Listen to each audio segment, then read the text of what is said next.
प्रश्नावली 8.4 पढ़ रहे थे हम द्विपदों का गुणा।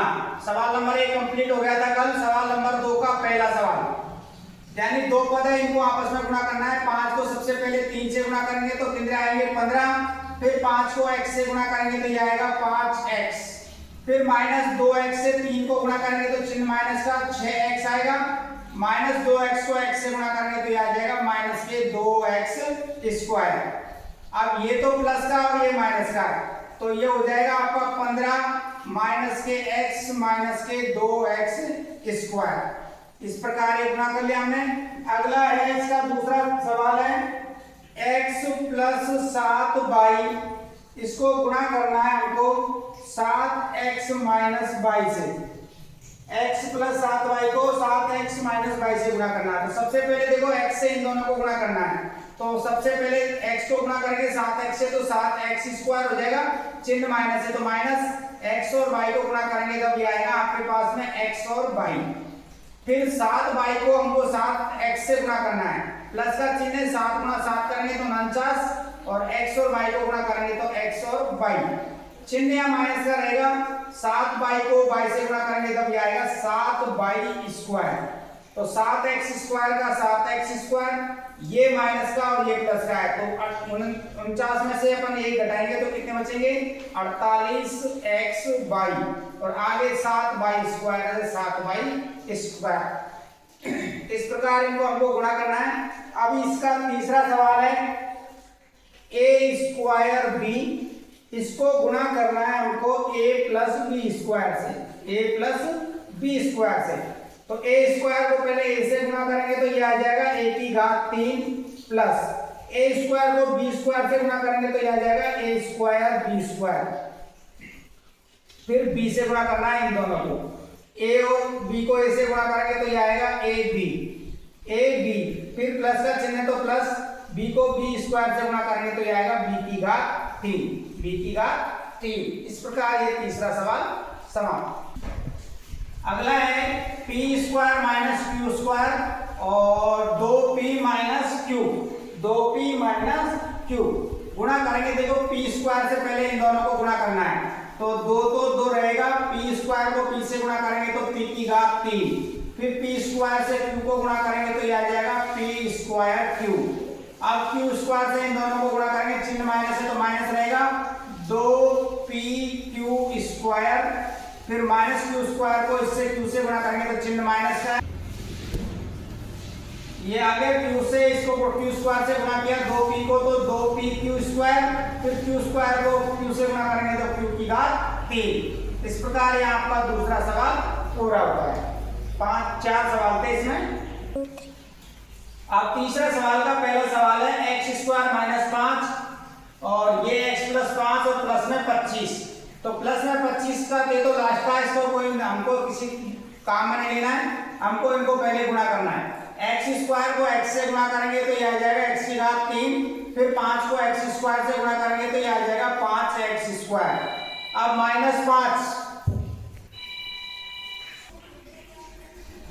x² से इन दोनों को गुणा कर दिया। अब -5 से इन दोनों को गुणा करना है, -5 को x से गुणा करेंगे तो ये आ जाएगा -5x, फिर -5 को +5 से गुणा करेंगे तो ये आ जाएगा -25, आगे भी 25 से प्लस के तो 25, तो माइनस के 25 से प्लस का 25 कट गया। अब ये बच गया आपके पास x⁴ प्लस 5x² और -5x।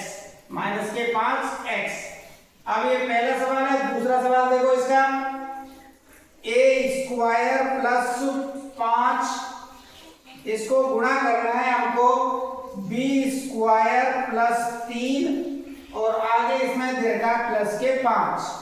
तो सबसे पहले a² से इन दोनों को गुणा करेंगे तो a² से b² को गुणा कर दिया, a² b² हो गया। a² को 3 से गुणा करेंगे तो ये आ जाएगा 3a²। फिर 5 से इन दोनों को गुणा करना है, 5 से b² को गुणा करेंगे तो ये आ जाएगा आपका 5b²। फिर 5 को 3 से गुणा करना है हमको, 5 × 3 करेंगे ये कितना आएगा 15, और आगे प्लस में 5 है तो 5। अब ये हो गया आपका a² b² + 3a² + 5b² और 15 और 5 दोनों जुड़ के कितने हो गए 15 और 5 20, 15 और 5 20 जुड़ गए। अब ये था आपका दूसरा।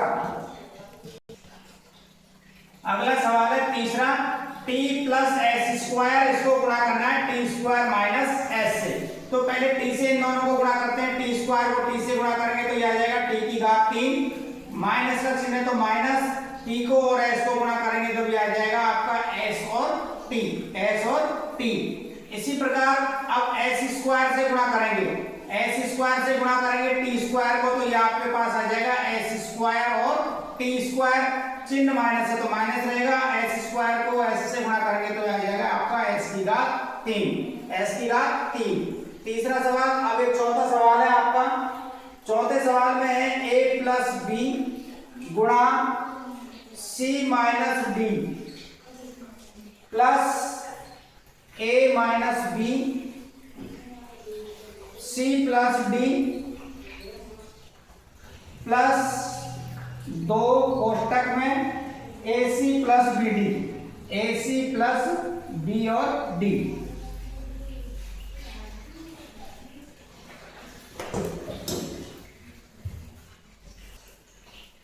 अगला सवाल है ये a plus B C minus D plus a minus B C plus D plus 2 AC plus BD। तो सबसे पहले a को इनको गुणा करेंगे, फिर इन दोनों को गुणा करेंगे, फिर 2 से इन दोनों को गुणा करना है। तो सबसे पहले a को c से गुणा किया तो मैंने a आ गया AC, फिर a को अपन माइनस b से गुणा करेंगे तो ये आ जाएगा माइनस के AD, फिर b को और c को गुणा करेंगे तो ये आएगा आपका b और c, फिर b को माइनस d से गुणा करेंगे तो माइनस BD। अब इन दोनों को गुणा करते हैं, a को अपन c से गुणा करेंगे तो AC आ जाएगा, फिर a को d से गुणा करेंगे तो ये आएगा AD, फिर माइनस b को c से गुणा करेंगे तो माइनस BC, फिर माइनस b को इससे गुणा करेंगे d से तो माइनस BD। आगे प्लस का चिन्ह है तो प्लस, 2 से AC को गुणा करेंगे तो 2AC हो जाएगा, चिन्ह प्लस है तो प्लस, 2 को BD से गुणा करेंगे तो 2BD। ठीक है, इस प्रकार देखो आपका एक AC तो ये है और एक AC ये है, तो कितने AC हो जाएंगे, 2AC माइनस AD और ये प्लस AD, ये तो कट जाएंगे, माइनस BC और प्लस BC कट गया। अब ये BD माइनस के और ये BD भी माइनस के, तो जुड़ के कितने हो जाएंगे, माइनस 2BD। आगे आपका यहाँ पर बचे क्या है, 2AC बचा हुआ है और 2BD बचा हुआ है। ये माइनस के BD और ये प्लस के BD कट गए, 2AC और 2AC जुड़ के कितने हो जाएंगे आपके, 4AC। यही आपका इसका उत्तर है। जो संख्या प्लस माइनस के उनको काट दो, जो सेम चिन्ह है उनको आपको जोड़ना है, और जो बचती है वही लास्ट में आपका उत्तर है।